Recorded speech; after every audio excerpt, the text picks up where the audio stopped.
Tout est parti d'ici. Sa Majesté Sosa Foli Aondankwenu Ayayi, roi d'Agoué, est accusé d'avoir profané le Agba, c'est-à-dire le lieu où les victimes de la divinité Revioso sont exposées. Et nous qui les joy et les dadji da oble vodoua. Nyanya nous que oyona be oble vodou. Doa nyintoa. Revioso abe ronomi muni. Revioso le palais nyeme. Revioso le palais nyeme la gwe fifia. Et les 400 ans, le palais royal à Guétomé. Togbenye beazi peji, folia on beazi peji, folia on que soit Guébé doua, que le premier roi, la Guéa, qui va na tepe à Digo comme l'angan qui est au djé, les anéros, mais na au tepe. Et comme là, on va, et bien les moumou, on va folie comme les 1821. À Guélé, depuis les années 1600. Américain est déjà tio. Mais tu te go agba. Nien dans mes bénévés déjà tio. Bonne jande les agba. Agba, votre souhait de mode de domaine les bois font. Des vies quartier vio wanto wabe vio. Oui va pas en bé ezoke munayo. Ezoke lampade ke moro doa mea. To agoya keke mea. Be zoa yong balek pono be atiabe abaya e yiji wuzoa. E zoa joti e wabe funu tiviti me ba funu e ona. Wabe commerce wuli ole. Funu e koku na galitona, okuna blitona, kuna nusi antona. O de tana ti ameden ku atide o.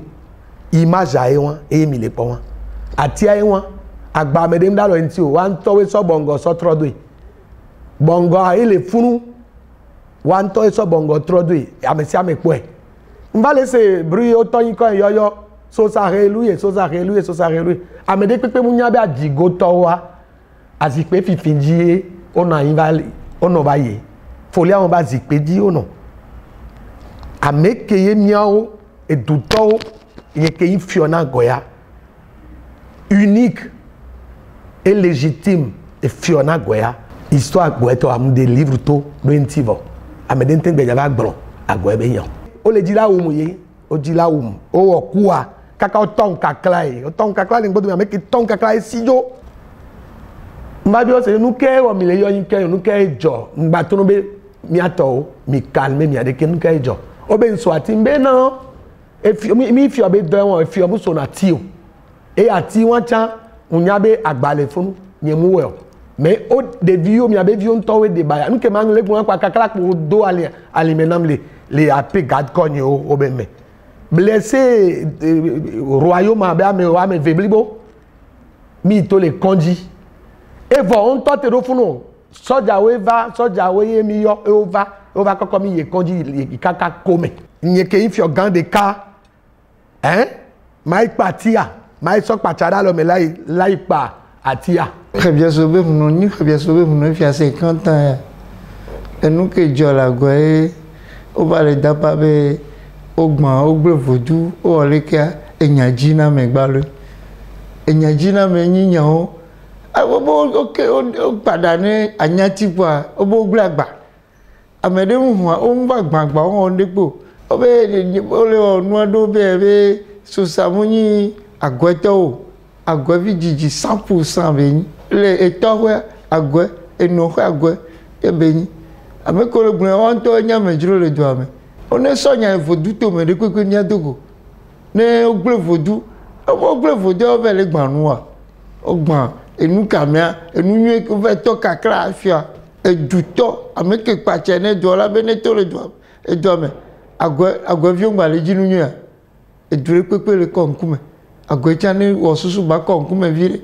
Après son assassinat manqué, une kyrielle date de vandalisme s'organise à travers tout le village. Même ces toilettes publiques construites et offertes aux populations par le roi sont saccagées. Au banzo, au ban vitre, au kekem le palais, l'autre yao, sokodo et vaudou dis, nyang ba yin sakpata ebe rono, eye on n'a pas, ni matin blé vaudou. Wanto e blé vaudou Ouawe blé vaudou cavo de cas vaudou cavo de cas gain vaudou cavo de cas que les palais mais on les blé. On la dredo o la dredo o banka kava igban vc public ke mu o so na du agbagba lo nsu o ba yi mama yen ba ko me ayele adonsi ba ko me ren ayele adonsi ba ko me ba iso nu o keke gban le fun gban zo o gbele nu nto o gbele nu o jagole togbe oji o jagole azipe aji o jagole azipe aji parce que bokwe nu ala kuwa bokwe folia on ke so agwa ila kuwa mu da si dudene a jigovio Johnson o we be da si dudena e dernier premier e ba ko ga ke ye be kuwa eno azipi anji Johnson we e wa be vodwa in jengo e kode me mu to ajigo ko me la agwa de cha mu to agwa ajigo mi po jigbe ma amesi ameto oni de wa be jigbe ma be to mi la se folie comme mi a se aele comme e ko v ke so agwa we wa o da assassiné wi o di la wu muye enya le justice bo o la répondre nous ke o dossier o nous ko poto ba le dossier ke ka le je igbe ya 23 e no ajo e neyin be e fi ogba gbele vodu tande o gbana palais ya mi la va fi ogbo la be fi o gbele vodu lo emi la se mi on a me ke pa tene vodu e fi e pa tene vodu. Nous sommes les garants des us et coutumes conformément à l'article 151-1 de la Constitution. Zangbe totona 19 les agwe et ne a monté les zanga l'agwe a momu les zanga on le dit là investi puisque a mo aussi nané agwe donc mi anya be agwe nto adigoa atibeni et togbenye ke ba zipedi le ayina ogbebe on va a medroni e mi na o ayingba on e buwadeke ne mi abuwo mi ame tugban o to yen agwe mi awe so agwe et tugban le toko me tugban le noro me moni to yen le agbe fifi bele do 121 ans et no yen le agbe bele do 87 ans famille o keke o potole ne mi nyande so ame denti wa mi tete gogo ame ya aselo nyine yo vinye era yo be nyine do eno alo yo be fofo mo nya gwevi o oh et toi afika be no ji o Teresa kele so sabe be no mi agwefi be no jia ye nya mo ni genti so ye jia togbea Teresa be be fofoa e pa che na ele home ke nya mo ni gentia voi e fi akan la gwe so sa togbea foli anwe no anwami le foli comme que nyam va quoi m'potogbe folie angolé fo e ba ngwame funi e be ina tojile ye pera e plateau va prenala mais bien c'est be plateau on va prenala les folies angosi oma o la be so samuya gwevio afi que vieux nyone so va fier.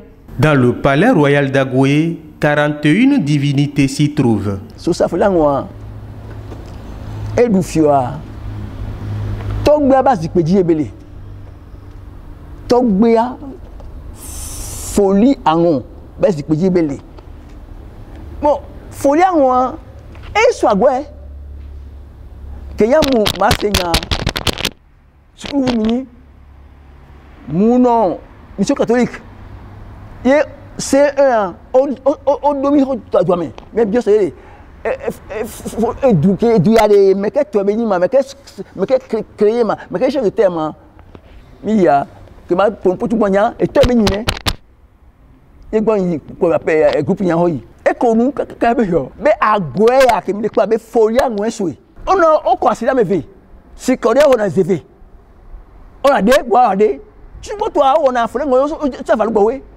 que ngwe on a fait quoi mi agbetiko ya meton quelle fille a mi agbetiko mi kaka mi po folia ngombe tron di fun e so sa majesté nto abeto mi yego e presena mi non le gombe be folia ngwa be mu yifie to alu be so sa be c'est ça mu yifie to a Jason we. Ils n'ont rien d'autre à lui reprocher que d'être allé se faire introniser et encore sur un terrain fondé par son oncle, hein, et il revient il fait les cérémonies, il revient, il est roi. Le problème du roi, c'est une question de branche. Il est dans la branche princière de son grand-père. Donc, son grand-père a été roi, et si l'on doit suivre l'itinéraire, si après le trône est resté vacant, lorsque les mânes, lorsque les ancêtres, les aïeuls ont fini par trouver qu'il y a quand même un fils là qui a les qualités d'une personne qui peut être intronisé roi, bon, mais ça tombe dessus. Ce n'est pas ici, ce n'est pas à Agoué ici que ça se passe. Ces genres d'écart pour trouver un autre roi ont existé ailleurs aussi. Je crois qu'il est roi et c'est consommé. C'est notre roi, c'est le roi d'Agoué et c'est comme ça. Lui, il est arrivé et les mânes l'ont choisi et les cérémonies, les oracles ont révélé que c'est celui-là qui doit être roi. Je ne trouve pas que les gens peuvent prétendre que on ne l'a pas intronisé ici. Non, ça c'est une fausse question. Qui sera intronisé maintenant à Agoué si on veut faire les cérémonies rituelles pour mettre un roi? Où on peut l'introniser? Quelqu'un d'autre qui va prétendre être roi? Où est-ce qu'on pourra l'introniser quand il n'y a pas de forêt, quand il n'y a pas, on ne peut pas faire les cérémonies, les rituels que l'on doit faire dans une forêt. Donc c'est un faux problème. On va dire la fille de savoir. Il est trop long sur les battus, mais vifia. Il y a mal à dossier be hujenate. Eglina. Folia ngoto pasanendo. Aneho to ba jenendo pasando. Aneho be huchan eje ba klalo ejenate. E ntrombo po na ma ne be po no anyanya o le bia bola gwe la vivi no. Togbe abe hu kanji bele. E vinya etoa togbe afolia ngo abe no ajibele. Sa Majesté Sosa Foli Aondankwenou Ayayi, roi d'Agoué, a beaucoup contribué au rayonnement du Vodou dans la région. Grâce à son appui financier, cette emblématique place du 10 janvier de Grand Popo a été réfectionnée.